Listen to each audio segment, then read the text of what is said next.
Lectura de la lección de Escuela Sabática número 5, titulada Milagros alrededor del lago. Les invitamos a compartir este estudio para que sea de bendición para muchas más personas. Vamos a orar para que sea Dios quien nos dirija. Padre Santo que estás en el cielo, gracias te damos, oh Dios, porque nos cuidas y nos proteges. Nos ponemos en tus manos para iniciar este estudio, para poder también comprender tu palabra y de la misma forma ponerla en práctica en cada una de nuestras vidas. Bendice a cada persona, oh Dios, que escuchará este mensaje para que sea reconfortado en su vida espiritual y ayúdanos a ser mejores cada día para tu honra y tu gloria. En el nombre de Jesús te lo pedimos todo y te lo agradecemos. Amén. Para memorizar. Pero Jesús no le permitió, sino que le dijo: vete a tu casa, a los tuyos, y cuéntales las grandes cosas que el Señor ha hecho contigo y cómo tuvo compasión de ti. Marcos 5:19. El ministerio de Jesús estuvo centrado mayormente en Galilea, especialmente en el lago, de aproximadamente 21 kilómetros de largo y 13 de ancho, y en sus alrededores. El lago de Galilea es el cuerpo de agua más grande de la zona y el centro de la vida de quienes habitaban cerca. Marcos 4 termina con Jesús y sus discípulos cruzando el lago de Galilea. Se levanta entonces una tormenta que Jesús calma hablando al viento y a las olas. Marcos 6 termina con una escena similar, pero esta vez con Jesús caminando sobre el agua hacia sus discípulos, que estaban en el bote. Entre ambas escenas en el agua hay numerosos milagros que Jesús hizo en tierra y la primera actividad misionera de sus discípulos. Esas historias son el tema de estudio de esta semana. La característica general de estas historias dramáticas consiste en permitir que el lector vea quién es Jesús. Él es aquel que puede calmar una tormenta, restaurar a un endemoniado, sanar a una mujer que simplemente toca su manto, resucitar a una niña, predicar en su propio pueblo, enviar a sus discípulos a una misión evangelizadora, alimentar a 5,000 personas con unos pocos panes y peces y caminar sobre el agua. Increíbles demostraciones de poder que se acercan a sus discípulos a la comprensión de que Él es el Hijo de Dios. Comentario de Elena G. de White. Al nacer Jesús, Satanás supo que había venido un ser comisionado divinamente para disputarle su dominio. Tembló al oír el mensaje del ángel que atestiguaba la autoridad del rey recién nacido. Satanás conocía muy bien la posición que Cristo había ocupado en el cielo como amado del Padre. El hecho de que el Hijo de Dios viniese a esta tierra como hombre le llenaba de asombro y apreciación. No podía sondear el misterio de este gran sacrificio. Su alma egoísta no podía comprender tal amor por la familia engañada. La gloria y la paz del cielo y el gozo de la comunión con Dios eran débilmente comprendidos por los hombres, pero eran bien conocidos para Lucifer, el querubín cubridor, puesto que había perdido el cielo. Estaba resuelto a vengarse haciendo participar a otros de su caída. Esto lo lograría induciéndolos a menospreciar las cosas celestiales y poner sus afectos en las terrenales. El deseado de todas las gentes, página 90. Domingo 28 de julio, calmando una tormenta. Lee Marcos 4, 35 al 41. ¿Qué ocurre en esta historia y qué lecciones podemos aprender en ella acerca de quién es Jesús? Marcos 4:35 nos dice: aquel día, cuando llegó la noche, les dijo: pasemos al otro lado. Y despidiendo a la multitud le tomaron como estaba en la barca, y habían también con él otras barcas. Pero se levantó una gran tempestad de viento, y echaba las olas en la barca, de tal manera que ya se anegaba. Y él estaba en la popa, durmiendo sobre un cabezal, y le despertaron y le dijeron: Maestro, ¿no tienes cuidado que perecemos? Y levantándose reprendió al viento y dijo al mar: Calla, enmudece. Y cesó el viento y se hizo grande bonanza. Y les dijo: ¿por qué estáis así de amedrentados? ¿Cómo no tenéis fe? Entonces temieron con gran temor y se decían el uno al otro: ¿quién es este que aun el viento y el mar le obedecen? Al comienzo de Marcos 4, Jesús se sube a un bote para enseñar a la multitud que estaba en la playa, En Marcos 4, 10 al 12, parece haber descendido del bote y ahora conversar con los discípulos en privado. Ahora, tras un largo día de instrucción, los discípulos toman consigo a Jesús en el bote como estaba, es decir, muy cansado. Él se duerme inmediatamente sobre una superficie mullida que estaba tal vez en la popa del barco. Una gran tormenta se desata en el lago y el bote corre peligro de naufragar. Cuando los discípulos despiertan a Jesús, quien drásticamente ordena al viento y a las olas que cesen, una gran calma se apodera del lago. Es comprensible que los discípulos teman profundamente ante semejante manifestación de poder divino. Lee Salmos 104, 1 al 9. ¿Cómo se asemeja la descripción de Jehová aquí con la acción de Cristo de calmar la tormenta? Salmos 104, 1 al 9 nos dice: Bendice alma mía a Jehová. Jehová Dios mío, mucho te has engrandecido. Te has vestido de gloria y de magnificencia. El que se cubre de la luz como de vestidura, que extiende los cielos como una cortina, que establece sus aposentos entre las aguas, el que pone las nubes por su carroza, el que anda sobre las alas del viento, el que hace a los vientos sus mensajeros, y las flamas de fuego sus ministros. Él fundó la tierra sobre sus cimientos, no será jamás removida. Con el abismo como un vestido la cubriste. Sobre los montes estaban las aguas, a tu reprensión huyeron, al sonido de tu trueno se apresuraron. Subieron los montes, descendieron los valles, al lugar que tú les fundaste, les pusiste término, el cual no traspasarán ni volverán a cubrir la tierra. La historia registrada en Marcos 4:35 al 41 armoniza con un patrón común en la Biblia, el de una teofanía, es decir, la aparición de Dios o uno de sus ángeles. Estos eventos tienen comúnmente 5 características. Primero, la demostración de poder divino. Segundo, temor humano. Tercero, la exhortación, no temas. Cuarto, las palabras de la revelación por la que Dios o el ángel aparecieron.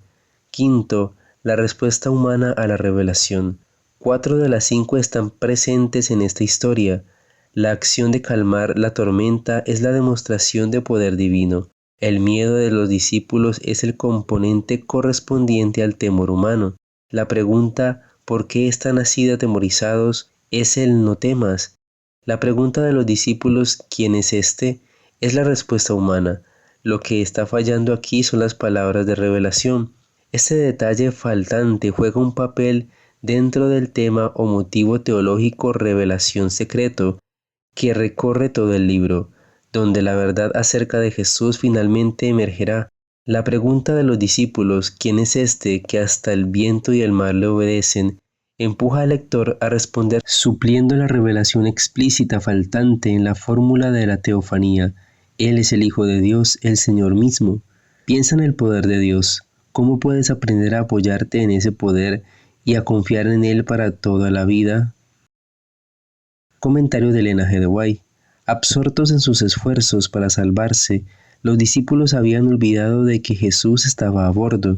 Ahora, reconociendo que eran vanas sus labores y viendo tan solo la muerte delante de sí, se acordaron de aquel a cuya orden habían emprendido la travesía del mar. En Jesús se hallaba su única esperanza. De repente el fulgor de un rayo rasgó las tinieblas y vieron a Jesús acostado y dormido sin que le perturbase el tumulto. Sus clamores despertaron a Jesús, pero al iluminarle el resplandor del rayo, vieron la paz del cielo reflejada en su rostro.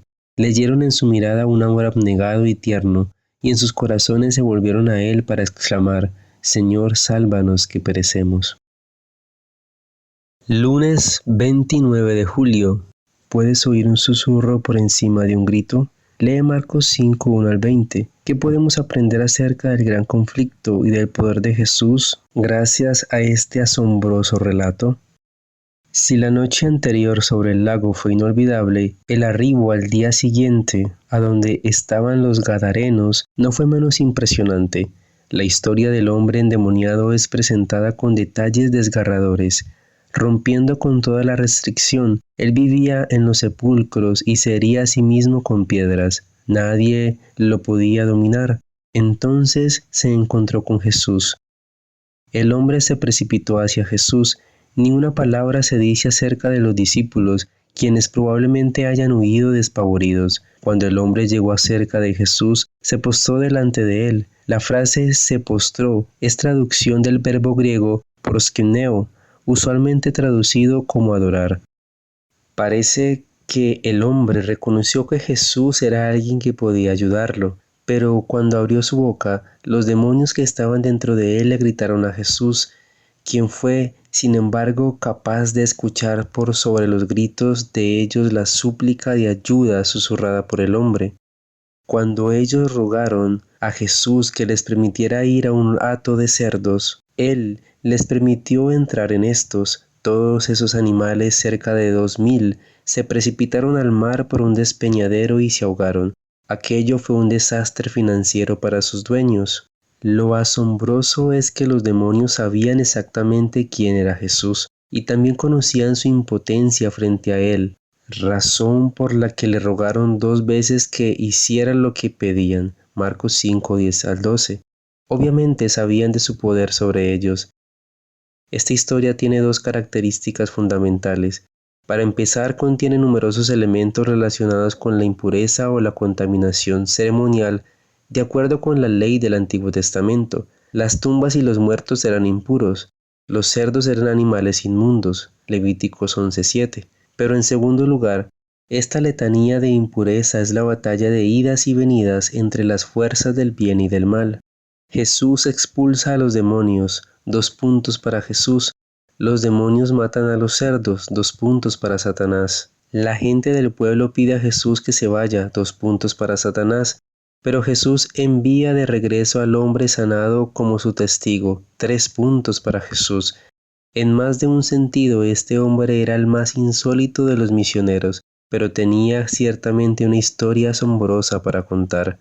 ¿Qué esperanza puedes extraer de esta historia en cuanto al poder de Jesús para ayudarte en cualquier cosa con la que estés luchando? Comentario de Elena G. de White. Al mandato de Jesús, los espíritus malignos abandonaron sus víctimas dejándolas sentadas en calma a los pies del Señor, sumisas, inteligentes y afables, pero los demonios se les permitió despeñar una manada de cerdos en el mar, y los habitantes de Gadara, estimando de más valor sus puercos que las bendiciones que Dios había concedido, rogaron al divino médico que se alejara. Tal era el resultado que Satanás deseaba conseguir.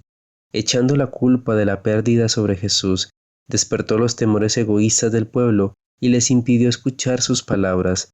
Satanás acusa continuamente a los cristianos de ser causa de pérdidas, desgracias y padecimientos, en lugar de dejar recaer el oprobio sobre quienes lo merecen, es decir, sobre sí mismo y sus agentes. Martes 30 de julio. En la montaña rusa con Jesús. Lee Marcos 5, 21 al 24. ¿Qué características de Jairo se destacan en particular? Marcos 5, 21 al 24 nos dice: pasando otra vez Jesús en una barca a la orilla, se reunió alrededor de él una gran multitud y él estaba junto al mar. Y vino uno de los principales de la sinagoga llamado Jairo, y luego que le vio se postró a sus pies, y le rogaba mucho diciendo: mi hija está agonizando, ven y pon las manos sobre ella para que sea salva y vivirá. Fue pues con él, y le seguía una gran multitud, y le apretaban. Los dirigentes religiosos como Jairo no eran típicamente amigos de Jesús, por lo tanto todo parece indicar que estaba desesperado. Esta desesperación se hace evidente al postrarse ante Jesús. Su ruego resulta comprensible para cualquier padre. Su hija está agonizando, pero tiene fe en que Jesús puede ayudarlo. Sin pronunciar una sola palabra, Jesús parte con el Padre rumbo a su casa. Lee Marcos 5, 25 al 34. ¿Qué interrumpe la marcha hacia la casa de Jairo? El texto nos dice: pero una mujer que desde hacía 12 años padecía su flujo de sangre y había sufrido mucho de muchos médicos y gastado todo lo que tenía y nada había aprovechado, antes le iba peor. Cuando oyó hablar de Jesús, vino por detrás entre la multitud y tocó su manto, porque decía: si tocare tan solamente su manto seré salva. Y enseguida la fuente de su sangre se secó, y sintió en el cuerpo que estaba sana de aquel azote. Luego Jesús, conociendo en sí mismo el poder que había salido de él, volviéndose a la multitud, dijo: ¿Quién ha tocado mis vestidos? Sus discípulos le dijeron: ¿Ves que la multitud te aprieta y dices: ¿Quién me ha tocado? Pero él miraba alrededor para ver quién había hecho esto. Entonces la mujer, temiendo y temblando, sabiendo lo que en ella había sido hecho, vino y se postró delante de él y le dijo toda la verdad. Y él le dijo: Hija, tu fe te ha hecho salva, ve en paz y queda sana de tu azote. El relato se traslada súbitamente a otra escena que evoca piedad. Una mujer sufre terriblemente a causa de una enfermedad durante 12 años. Esta historia acerca de Jairo y de la mujer enferma es el segundo relato sándwich de Marcos, ver Marcos 3, 20 al 35, que fue estudiado en la lección 3. En esta historia, los dos personajes contrarrestantes, Jairo y la mujer, acuden a Jesús en busca de ayuda. La mujer se acerca a Jesús desde atrás y toca su manto.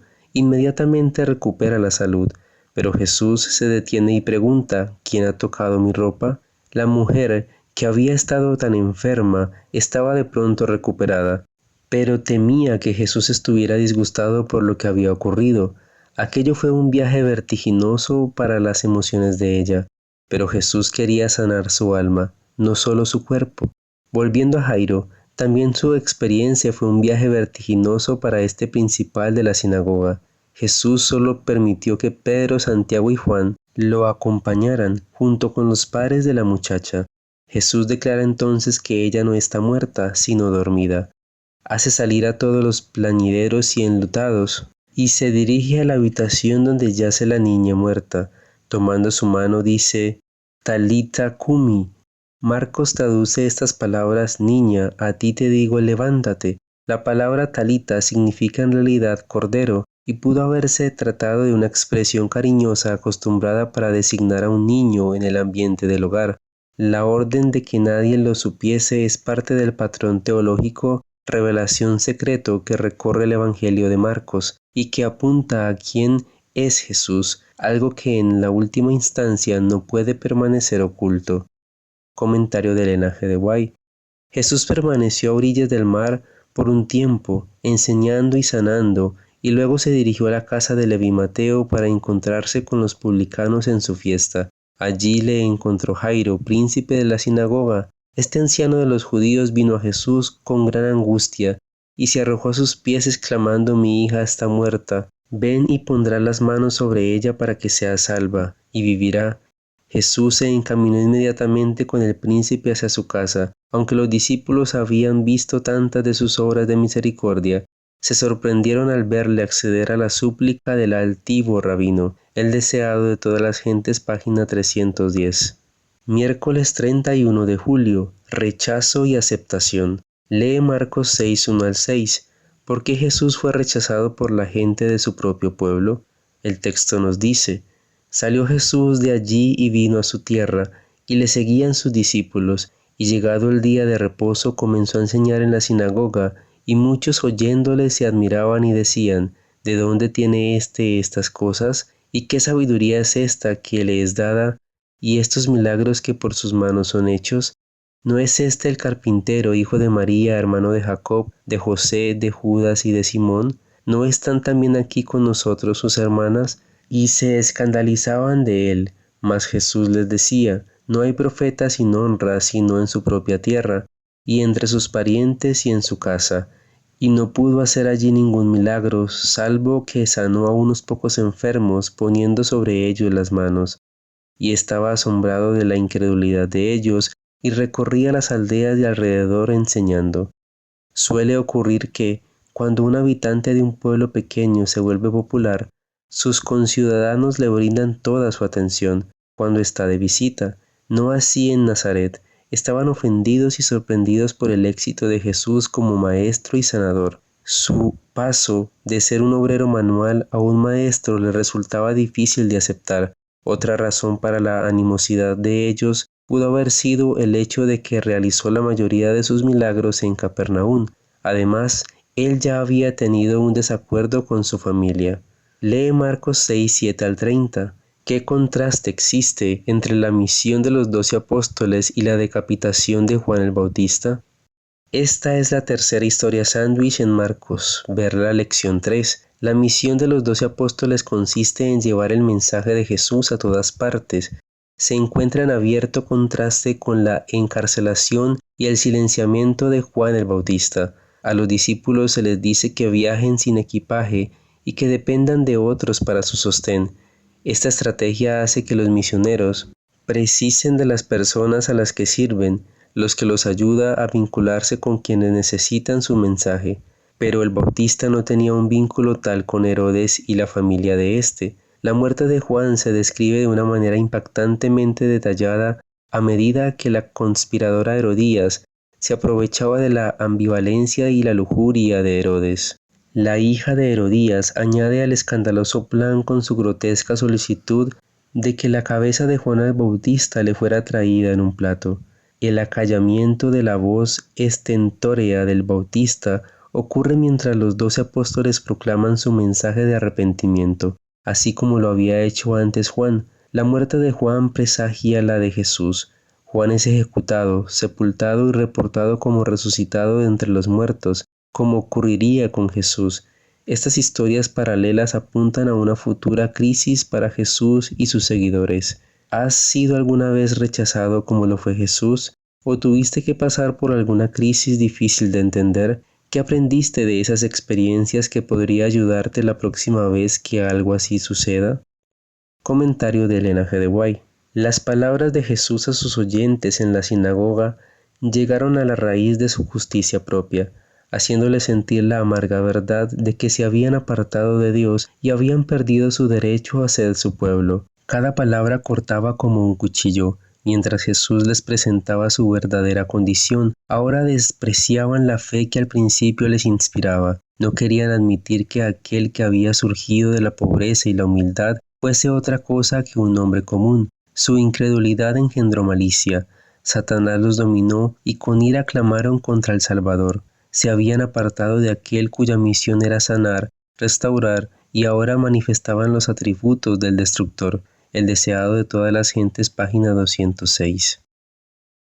Jueves 1 de agosto. Una clase diferente de Mesías. Lee Marcos 6, 30 al 52. ¿Qué problema enfrentaron Jesús y los discípulos y cómo fue resuelto? Entonces los apóstoles se juntaron con Jesús y le contaron todo lo que habían hecho y lo que habían enseñado. Él les dijo: venid vosotros aparte a un lugar desierto y descansad un poco, porque eran muchos los que iban y venían, de manera que ni aún tenían tiempo para comer, y se fueron solos en una barca a un lugar desierto, pero muchos los vieron ir, y le reconocieron, y muchos fueron allá a pie desde las ciudades, y llegaron antes que ellos y se juntaron a él. Tras volver de su misión, los discípulos van con Jesús a una zona tranquila de la costa oriental del mar de Galilea para descansar, pero una gran multitud de 5,000 hombres llega al lugar antes que ellos. Jesús ve que son como ovejas sin pastor, los instruye durante todo el día. Al atardecer, los discípulos recomiendan despedir a la multitud para que vayan a buscar comida, pero Jesús les dice que alimenten al gentío. El diálogo subsiguiente ilustra el hecho de que los discípulos están pensando en términos humanos acerca de cómo resolver el problema, pero Jesús lo soluciona alimentando milagrosamente a la gran multitud con apenas 5 panes y 2 peces. Las características de esta historia encajan en el concepto popular del Mesías en la época de Jesús. La expectativa era que el Mesías liberaría a Israel de sus enemigos y traería justicia y paz. La presencia de un gran número de hombres en un ambiente desértico podría tener ciertos visos de revuelta militar. Compara con Juan 6:14, Hechos 21:38. Esta noción se ve reforzada por la referencia a que Jesús vio a esas personas como ovejas sin pastor, una cita parcial de Números 27:17, donde Moisés pide a Dios que designe un líder como sucesor suyo para Israel. Esta fraseología acerca de un pastor para el pueblo de Dios aparece por doquier en el Antiguo Testamento, típicamente en referencia a la falta de un líder o rey para Israel.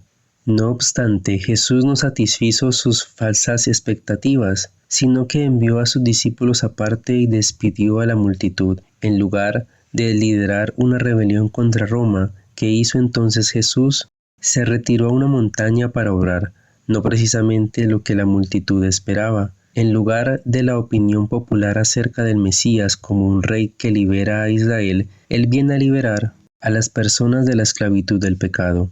Él es, en verdad, el Señor de la naturaleza, pero no vino a gobernar, sino a dar su vida en rescate por muchos. Marcos 10:45. ¿Qué debería decirnos esta historia acerca de por qué es importante una comprensión correcta de la profecía? Si una comprensión errónea de la primera venida de Cristo condujo a varios al desastre, ¿cuánto peor podría ser el caso de muchos hoy si tuvieran una comprensión equivocada de la segunda venida? Comentario de Ellen G. White. Cuando se nos presente la pregunta ¿de dónde compraremos pan para que éstos coman?, no demos la respuesta de la incredulidad. Cuando los discípulos oyeron la indicación del Salvador, «Dadles vosotros de comer», se les presentaron todas las dificultades. Preguntaron, ¿iremos por las aldeas a comprar pan? Así también ahora, cuando la gente está privada del pan de vida, los hijos del Señor preguntan, ¿mandaremos llamar a algunos de lejos para que vengan y los alimente? Pero ¿qué dijo Cristo? Haced recostar la gente, y allí los alimentó. Así, cuando estemos rodeados de almas menesterosas, sepamos que Cristo está allí, y pongámonos en comunión con Él. Traigamos nuestros panes de cebada a Jesús. Viernes 2 de agosto, para estudiar y meditar. Lee los capítulos titulados Calla, enmudece y El toque de la fe en el libro El deseado de todas las gentes de Ellen G. White, página 305 y 320.